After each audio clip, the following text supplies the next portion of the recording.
Hi everyone, welcome back to Coffee Books and Rain, where it is raining. I actually just finished some tea because it is a little later in the day, and we always have books. Books abound in this particular apartment, and today we are talking about The Forest King's Daughter by Elly Blake. And I think I was drawn to this book, one, because there's a fox on the cover, and it is actually a really pretty cover. But I kind of like anything that's kind of like foresty, mystical, mythical. And then this has like a dragon race, and then there is like the Fae race, the Sylvan race, and they are warring against each other. So both of those things, or all of that kind of combined for me to go, you know what? Sure, it sounds like it's some sort of romantasy, and it is, but not. I would say it's not really steamy or spicy in any way. It's a little bit more definitely enemies to probably forbidden lovers sort of thing. Like it is enemies to lovers in a kind of a cuter way. There's like I said, the spicy level is pretty much, I mean, they canoodle a little bit, but it's nothing they're not diving in like some situations and in some books. The spicy level would be like one jalapeno or something of that nature. So let's dive into the summary and we'll go from there. For fans of Sarah J. Maas and Holly Black, The Forest King's Daughter is an enemies to forbidden lovers romance from New York Times bestselling author of Frostblood. And I don't know the book Frostblood, but I may look it up. Like I'm intrigued. Am I usually a fan of romance and romantasy? Not usually, but I think it was done in a way that I'm not mad about it. I'm not mad about it. Like they didn't make that. It was a pretty big part of the story, but it was also not so big that the plot was lost in that sort of sense. So I was going to dive into the summary and then again got distracted. Once upon a time, among the blood-red trees of Thirstwood, a young forest princess becomes friend with a lonely demon boy. And see, they call him a demon boy, but they call him Draku. And that makes me think they're a little bit more like dragons in a way, because they've got these horns and scales and stuff, but she becomes friends with a lonely demon boy. He gifted her an amber ring, a worthless trinket, or so he thought, because no sooner did he slide it onto her finger than the demon queen and forest king declare war. Years later, Cassia is a crucial force in her father's army, wielding this ring of light that can blind and disorient hundreds of demons at a time. Then, battle-hardened Zeru abducts her, planning to steal the ring back to fix his costly childhood mistake. Exhausted, terrified, and more than little mistrusting, Cassia is forced to travel with Zeru to a place they both believe only existed in storybooks, one where their childhood friendship slowly rekindles into something much more. But it's only a matter of time before the war they've escaped comes for them, and a hidden threat to the forest folk and demons alike grow in the shadows. From the author of the Frostblood saga comes the first book in an enchanting, adventure-filled fantasy series about the daughters of a powerful forest king, sure to leave readers breathless and desperate for more. So, I don't think I need to tell you the genres because I think that tells you all of the genres right there. From fantasy, romance, it is young adult, so gonna go ahead and give you that. I think that's probably why it's not overly spicy in its content, is because I think it is geared more towards kind of like this fated match situation. They start out really cute and they kind of they like each other, but then something happens, and so then they're enemies, and then they kind of become like Romeo and Juliet, forbidden lovers sort of things on either side of this like war. And It's not a bad book, and I give it 4 stars. I think 4 stars is a good rating for this book because I was entertained, I was intrigued. I thought there were some pretty good bits that were done. Do I feel like sometimes, do I feel like the romantasy genre is getting really inundated right now? Yes, but I mean, I'm glad that authors are finding their voice and finding their groove when it comes to writing stories. So, you know what? I think this book could do really, really well with the right audience for sure. I do not know about book number 2. I only know about this particular book number 1, and it is approximately 384 pages. It is expected publication on February 11th of 2025, and again, I give it about 4 stars. I want to say I did have the audiobook version, which was approximately 12 and a half hours, I think it was, when I was listening to it. Now, I do always listen to my books just a little bit sped up, but it works for me. And so I think in probably about 3 or 4 days, I was able to finish this book. I was distracted by something else I was reading at the time, so I was kind of going back and forth between listening to this one and listening to something else. So that's probably why it took me a little longer than it usually does when it comes to these sorts of things. So, starting right off the bat, Cassia and Zaru are like 6 years old when this story starts. So they're like, it's literally like this forest princess, and she's kind of lonely, and she meets this boy. She's looking for what they call her tree, and her tree is the tree that she would be linked or tied to in some way. She is of the Sylvan race, and so the Sylvans believe that the deceased go back to their tree until the tree is cut, and then their soul is released.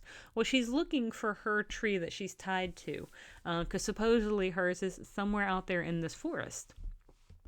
And while she's out there, she meets this lonely demon boy. Now, I didn't know he was supposed to be a demon in my mind, because I think I'm a D&D player. When they called him a Dracu, I thought of Dragonborns or Dragonkind, and so my mind made him more of a Dragonborn or a dragon type person. So until reading this summary right now, I did not realize he was intended to be demon-like. I thought he was dragon-like. Now, they do talk about other entities, other creatures that kind of lurk at night and that sort of thing. But I guess I really didn't put it together that he was like demon, kind of like the embodiment of like the demon forms. And I didn't know about the demon queen either. I, again, thought she was more of a dragon queen. So those were my thoughts, like kind of as I was reading it, is that when they called him a Dracu, I just immediately thought Dracu, dragon. Okay, good. I'm good with it, because they've got like horns and spikes and stuff like that, and I'm like, yeah, sure, dragons. Well, of course, the Sylvans and the Dracu do not get along at all. It's sort of this kind of constant eternal battle. Well, when this lonely demon boy, Zeru, he's like 6 years old, and Cassia is his first friend. He gives her 3 different gifts along the way, and supposedly giving her 3 gifts is supposed to seal their friendship forever. If you've ever played Kingdom Hearts, it's probably like giving someone like a papu fruit or something like that. But this little demon boy gives her like a comb for her hair, and he gives her something else. I can't remember the first item. And then he gives her this ring, and he found it in his mother's jewelry box. And it looks like it's a bit tarnished. Looks a bit old. The stone doesn't look really shiny. It's not super pretty. So he decides, well, his mom's got a ton of other stuff that's way prettier than this. So he's going to take this ring. She'll never miss it. And he's going to give it to Cassia for to kind of seal their friendship forever. And he's really excited about it. He gives it to her, and almost instantly, as he gives her this ring, like just within moments. So I don't know how the Dracu kind or the Sylvan kind. I don't know how they were triggered, but they come into this clearing where these two kids are and immediately notice the ring is on Cassia's finger. And so the Sylvan King, who sounds like just a douchebag, just putting it out there, he's super proud that his daughter now has this ring, the Solus Gemma, and the Dracu Queen. She, I still want to call her a Dragon Queen. The Dracu Queen. She is adamant that it was not his ring to give, and that they should give it back because it belongs to the Dracu. So of course they don't, and 10 years passes, and we kind of, time skip forward 10 years in the future. Cassia has this ring that's on her finger, and she can't take it off. Every time she tries to take it off, it almost physically hurts her. It's like bound somehow to like her soul at this point. But her father wants her to use this Solus Gemma to be a weapon against the Dracu or the Dracu, and to be able to disorient and even possibly blind or maim the Dracu kind and others of their kind of ilk. Well, she doesn't have the heart for killing, because when this ring is supposed to be wielded, she's supposed to be able to send out this blast of light that's supposed to harm or damage in a certain way, and she just does not really have the heart to do that type of damage. So I like her for that. But I swear she drives me absolutely bonkers when it comes to the level of just blind faith and trust. She is constantly seeking her father's approval. And I guess I just wanted to smack her. I guess I really did. Even after everything she sees, she just wants her father's approval. And she like never gets it. And he's such, like I said, he's such a dirtbag. Like, you would hate her father. Read it so you can hate her father too. But he's such just a piece of crap. Well, Zeru, during a battle, Zeru steals Cassia. And anyway, he steals her, kidnaps her, what have you. He intends to take the ring from her and kind of rectify the the wrong that he did, which was giving her the ring. And pretty like his family was shunned by the queen when he gave this ring away. Even though he was 6 years old, his family was supposed to be the guardians for this ring. And so his family was like, I guess, cast out of the upper class until such a time as maybe he could fix this situation.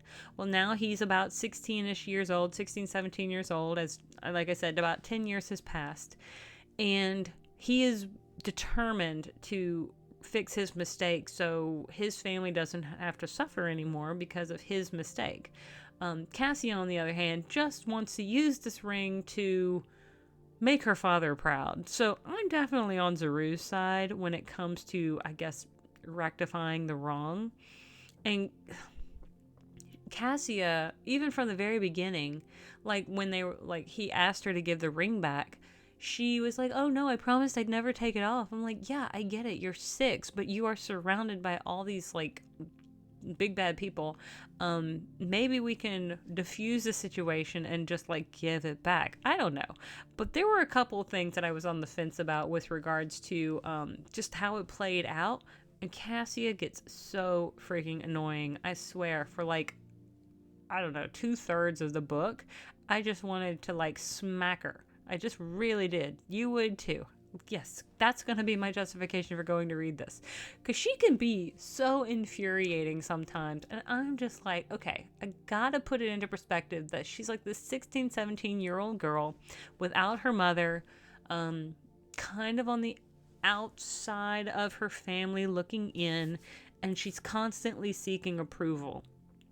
But she also kind of starts to have feelings for Zeru, but she doesn't want to admit it, and she's so kind of flippant about it, but not flippant, wishy-washy might be the best term for it, or the better term for it. So I tell you, it is an adventure-filled fantasy. I do enjoy the way it played out. I am not dogging this book in any way. I read the whole thing and in a very short period of time because I did enjoy it. But there were just some points of this book where I was just like, girl, get yourself together. Come on. And they were friends in the beginning, and now she's like, well, he tried to trick me, he's a liar, blah blah blah. But she seems to be the one that is very tricksy, and I just don't know. But I'm not sure. I'm 100% on Cassia's side when it comes down to everything. So I'm gonna leave it there.